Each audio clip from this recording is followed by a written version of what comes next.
Hello beautiful people, what's up and welcome back to another video. I am suddenly boiling. It's cold, but I'm boiling. Make it make sense. Today I am going to be talking about all the books that I read in March. I read 11 books. I have 2 all-time favorites, which I will get to pretty soon. But before we get started, please remember to like the video, subscribe, and comment down below how many books you read in March, or what was your favorite, or what was your favorite activity to do in March. And let's just jump right into the video.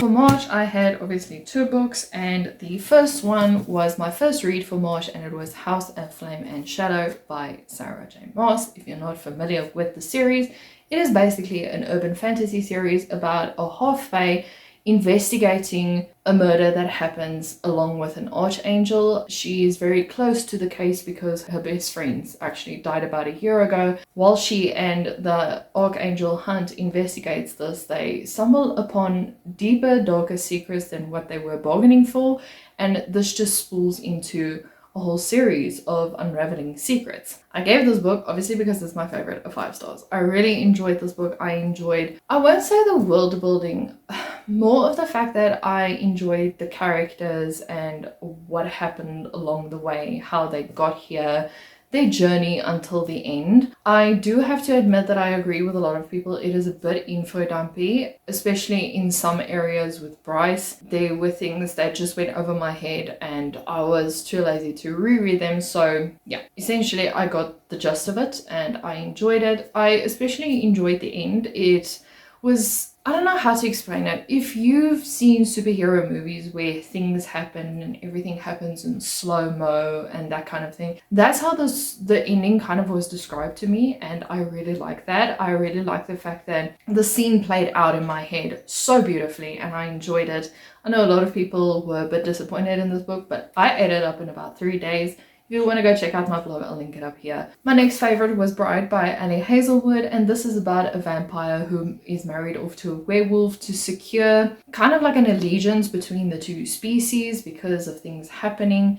And Misery, who is our main character, actually has an ulterior motive as to why she is marrying into the were pack or the werewolf family, or why she's marrying the alpha. And it's just a good cozy rom-com slash fantasy. I think it's urban fantasy as well. I might be wrong in that, but it's also on par with other Ali Hazelwood books.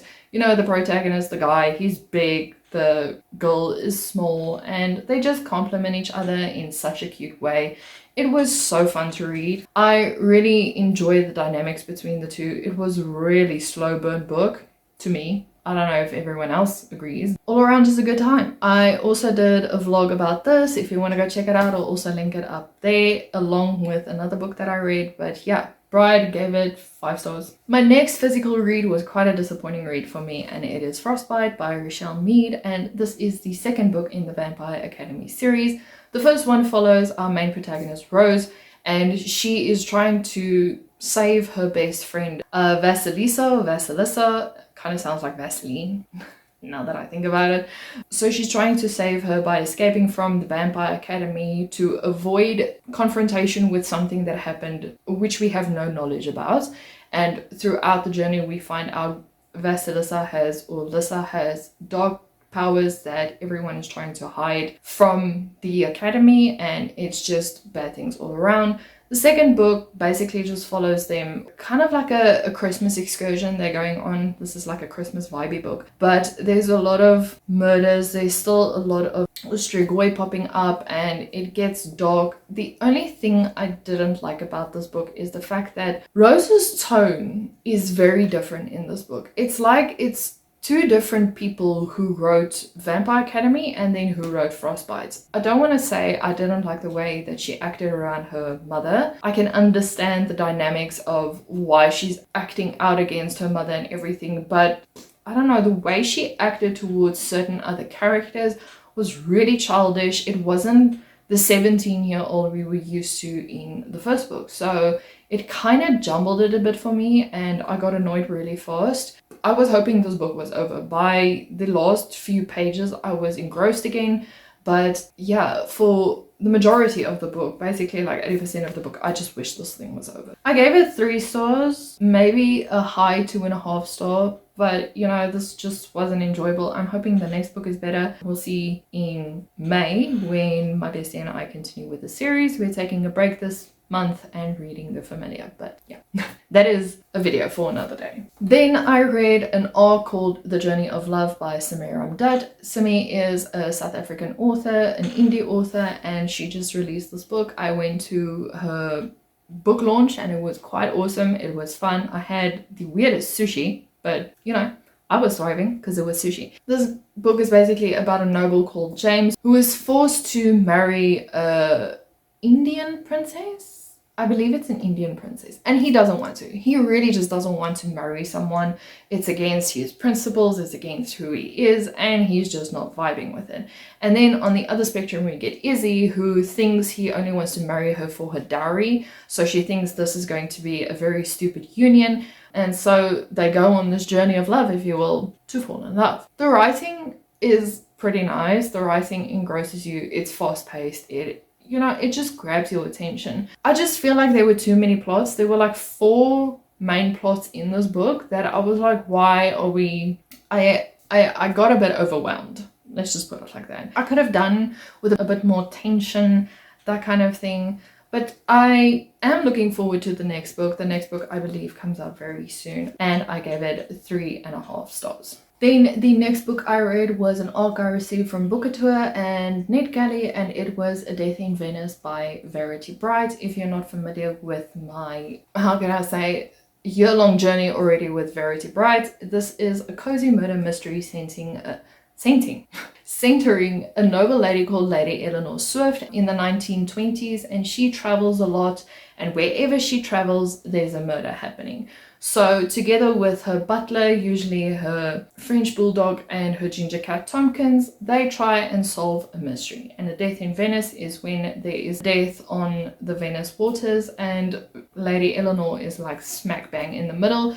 So she takes it upon herself to investigate this murder and, you know, just solve the mystery. It's quite a quick read. It's usually under 300 pages and it's always so cozy. And I don't know, just the banter between Lady Eleanor and Clifford, her butler, is just so fun to me. This one is kind of a spin on Romeo and Juliet, but without the tragedy. So, 4 stars for this one. I'm actually so hungry right now.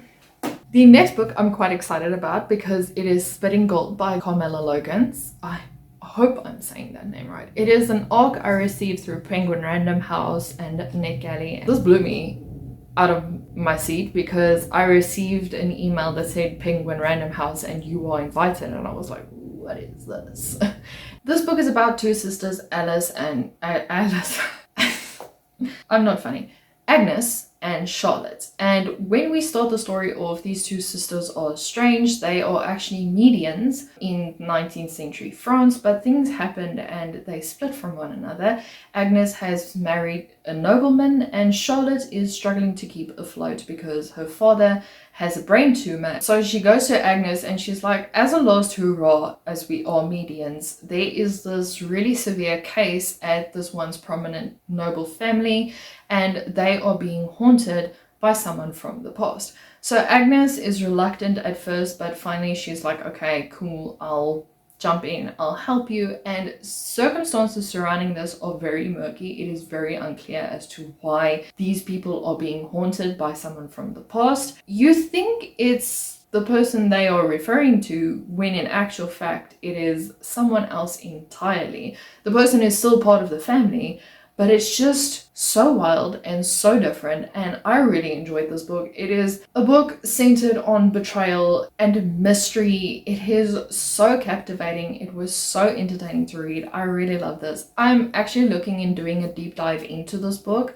I just need to write the script for it. I really like the sisters' stories. There's also a mystery surrounding their mother that never gets solved. I don't know if it was solved in the description or in the later stage of the book, but to me it was never solved. And I want to know what happened. I'm really intrigued by the story. I gave it 4.5 stars. I wanted to give it 5 stars, but the ending was just a bit, how can I say, I wanted more from the ending. I wanted more closure from what has happened in this whole story. I enjoyed Charlotte's point of view more, even though it was a bit more rushed than Agnes, because with Agnes we build the story up. With Charlotte we only go to highlighted parts that's centered before, during, and after this major thing that happened in the middle of the book. I hope that made sense. It comes out on the 18th of April. Go look into it.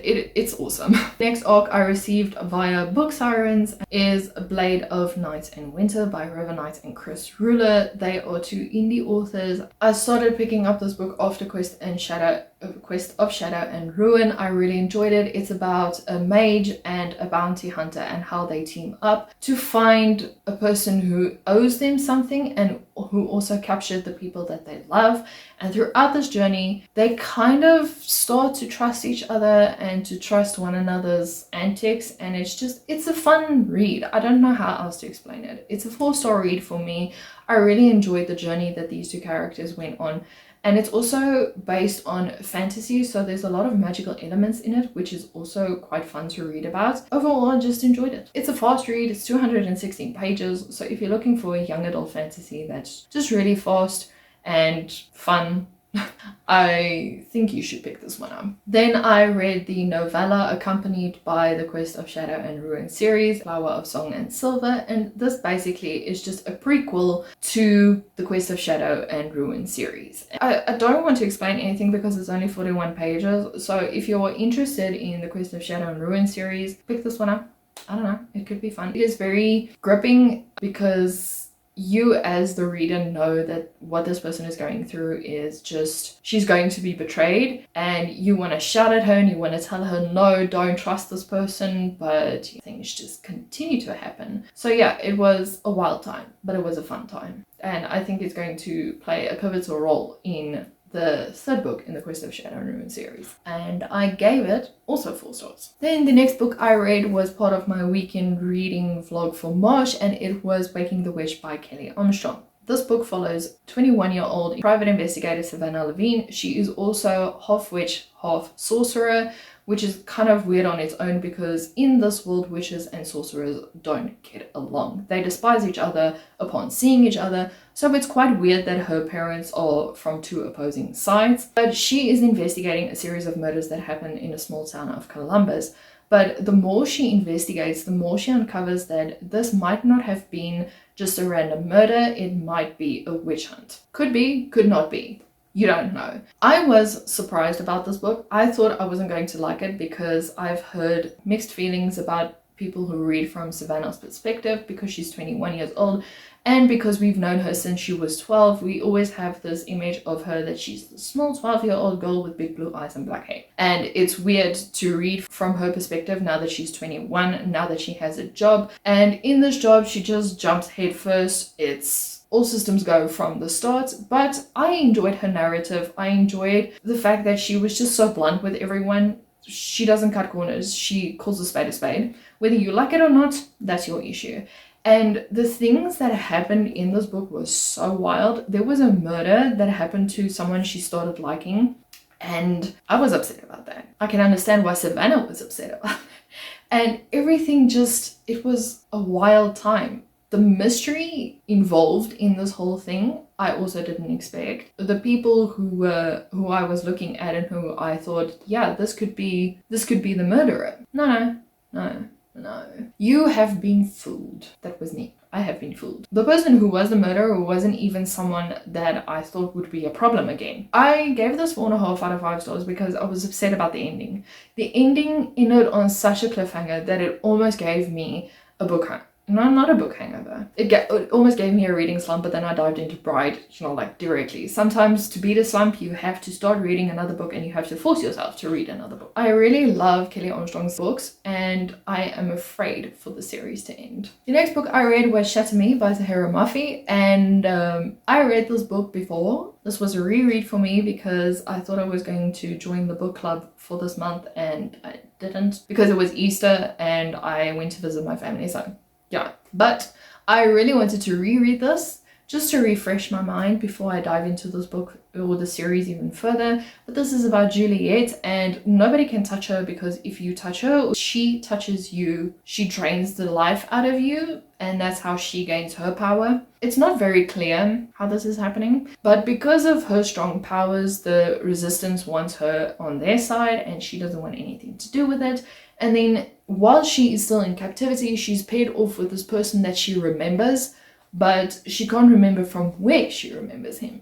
I've connected the two dots. You didn't connect shit, but I've connected them. I gave it 3 stars. The first time I read this, I was like, okay, I can see where we're going. It is very fast paced. It is very entertaining. So if you read this book the first time, I'm sure you will remember what's going to happen if you leave it for about a year. Because I haven't read this book in 2 years and I've remembered everything. I don't know why, I just wanted to reread it, but you know, it's for discussion purposes, okay? If you want to dive headfirst into it, just go for it, don't think about it, just read it. Because it is good. But the problem is, because Juliet has been in captivity for over a year, over 300 days or something like that, and because she has been neglected by her parents, she comes off very young, like severely young. And some of the decisions she makes, I'm just like, okay, why? Even the narrative for her voice is very young and I wasn't vibing, okay?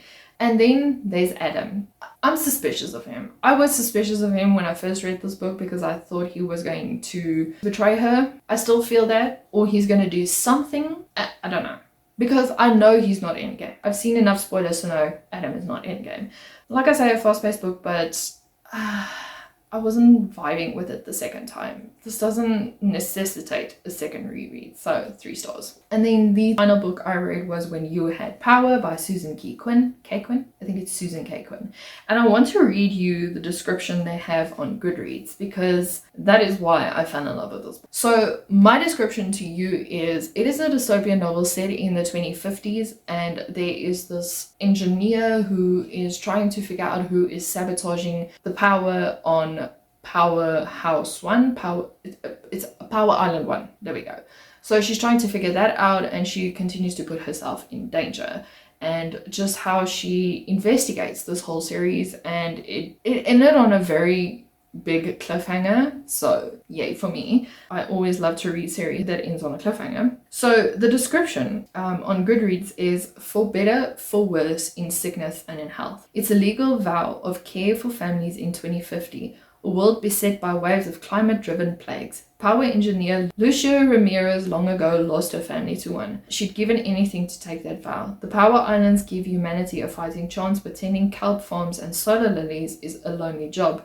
The housing AI found her family match, saying she should fit right in with the Senegalese retraining expert who's a force of nature, the ex-pandemic call cook with his own cozy channel, and even the writer who insists everything is stories all the way down. This family of literal and metaphorical refugees could be the shelter she's seeking from her own personal storm. She needs this one to work. Then an unscheduled power outage and a missing turtlebot crack open a mystery. Something isn't right on Power Island 1, but every step she takes to solve it, someone else gets there first, and they're determined to make her unsee what she's seen. The book is only 216 pages, so it does read fast and it is very fast paced. If you listen to it on audio, everything just moves a bit faster because I think I listened to the book in about 4 hours. The pace is very fast and the relationships grow really fast. But I'm a sucker for dystopian. I really love this book and I gave it a 4.5 out of 5 stars. You know, what more do you want from a dystopian? It kind of hits close to home when it talks about climate change and you're like, I think we're heading that way. That is it for my March. I really hope you guys enjoyed this video. If you guys enjoyed this video, please remember to like, subscribe, and I'll see you guys in a video next week.